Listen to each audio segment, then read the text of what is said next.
Hello, and welcome back to another video! It's been a little bit since I've done a speed drawing. To be honest, I haven't really been leisurely drawing in quite some time.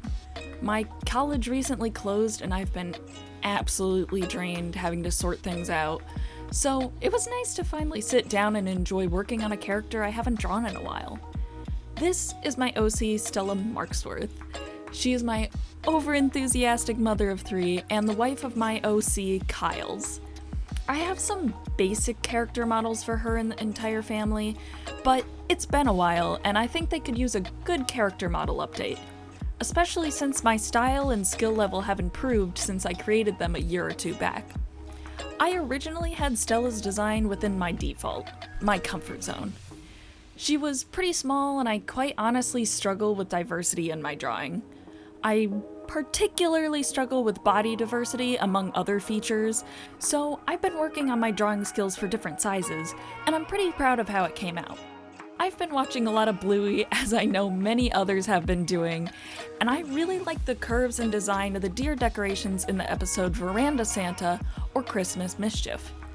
I think the episodes have different names for both the Australian and the American audience, but either way, I thought this would be great in my character design for Stella. I quite enjoyed playing around with the proportions, as it's another thing that I usually default on. I really like having short upper bodies and really long legs, but I generally don't draw them often. But they worked out pretty well here. I didn't really spend as much time working on her outfit design, as I plan on having a variety of those later on. So I just wanted to keep things simple for the time being.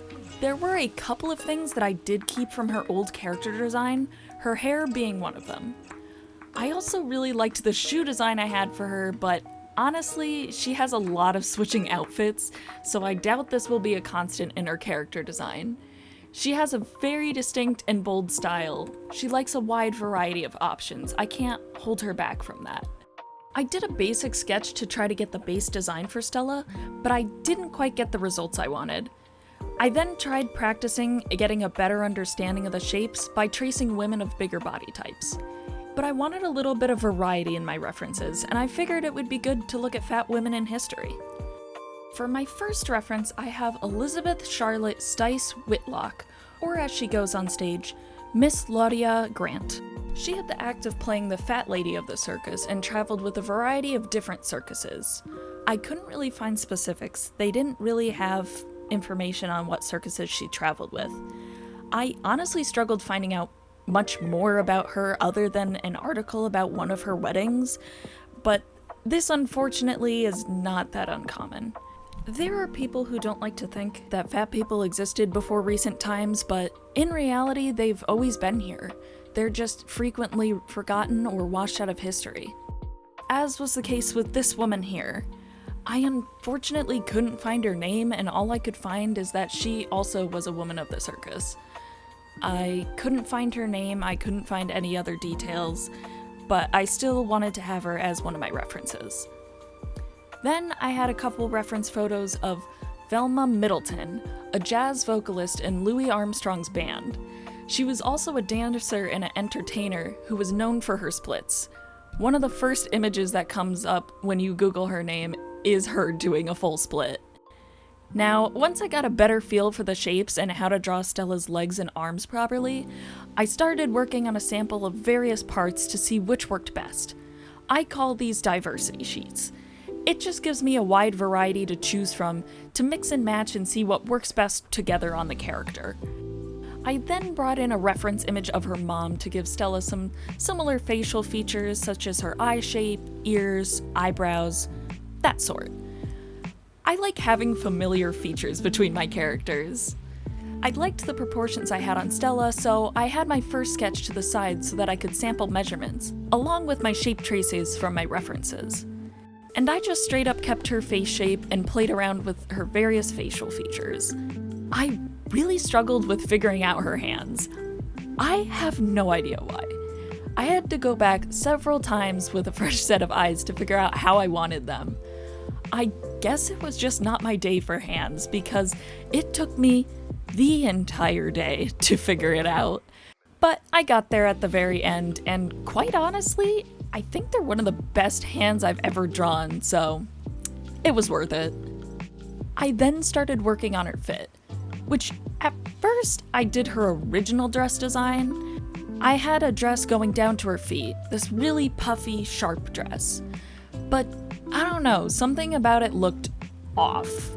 I feel like maybe I made it look a little too much like a child's dress despite all of the sharp edges. I think the puffy shoulder sleeves were just not quite right. But for the meantime, I was gonna worry about that later. I wanted to start actually drawing her final drawing. Put it all together, if you will. I ended up just giving her a simple dress for now, and to be honest, I think it generally fits the mom vibe a little more. She doesn't have as much time to dress up and do all the intricate outfits that she used to, although I definitely will put her in those. I just came back from Provincetown. I saw a lot of drag queens. I have some ideas. Once I sketched her dress, it was pretty much just finishing up the lines and coloring, and I have to say, I absolutely love her as a character. Not just her design, but also her personality. I could not imagine her as anything other than an absolute badass. One of my things with characters is making them have an interest that I have, but might not be able to do. This could be due to transportation or time constraint, any number of obstacles. Or sometimes it's just an interest I have but don't plan on indulging in. One of these interests is roller derby. I thought it would be a great fit for her in her teenage years. She definitely is a tough and rambunctious individual. She was a lot for her mother to handle. She was always moving around a lot in her younger years during school. She, of course, was a high school heartthrob, meeting her future husband at the last high school she attended and graduated from. She has a little bit of a rough relationship with her mom. Her mother always tried her best, but she wasn't always receptive to some of Stella's perspectives and forms of representation for herself. Her mother struggled with understanding and listening to some of Stella's needs, having a bit more of a rule-based parenting approach. You have to keep up appearances when you're among the wealthy in her mind. The topic of Stella marrying Kyles, a man of magic, is a particular strain between the two of them, as Stella and her family are normies. They do not possess the ability to perform magic. Stella tries to raise her kids with a more open perspective than her mother, trying her best to understand and work with them. That is not to say she doesn't have rules, but she will waver from them if she finds they are not serving a good purpose. She simply seeks a stable and happy upbringing for her children, not having stability herself in her youth. She struggles with her own set of biases despite her best efforts. While she truly does love her husband and her kids as they are, she worries about the practice of magic in the household. She worries about the dangers that come along with a miscast trick or a mismixed potion. Kyles and her agreed to raise the children without magic, but Kyle's family still sometimes struggles to accept this wish. Stella's father, and the reason for the constant travel in her youth and constant hotel hopping, is hardly present. A man of stocks and business, he had free time. He hardly ever worked, but he rarely spent that time with his family. Stella has little to no tolerance for this man, and despite her disagreements with her mother, Stella cannot stand her father for his lack of presence for her mother. I could go on and on telling you anything and everything about Stella and the projects she's in, but that would make for far too long a video. Besides, I wouldn't want to spoil my own project. After I finished this drawing, I wanted to draw her a bit more, put her in different scenarios. But I worried that would make the video go on a little too long, so I didn't record me drawing these other two pieces, but I thought I should show you.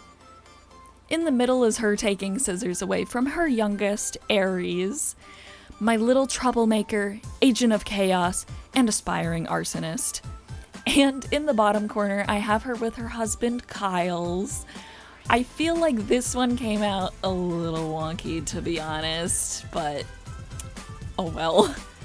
I honestly think the main thing throwing me off with these two is that I normally like to have hair between a character's ears and face, and I tried to change it up a little bit here. But as for Kyle's face, I think I just messed it up a little. But either way, thank you all so much for watching. If you enjoyed this video, please consider liking and subscribing. And as always, I have all my links in the description if you're interested in seeing some of my other work. And, as always, to you all, have a good one.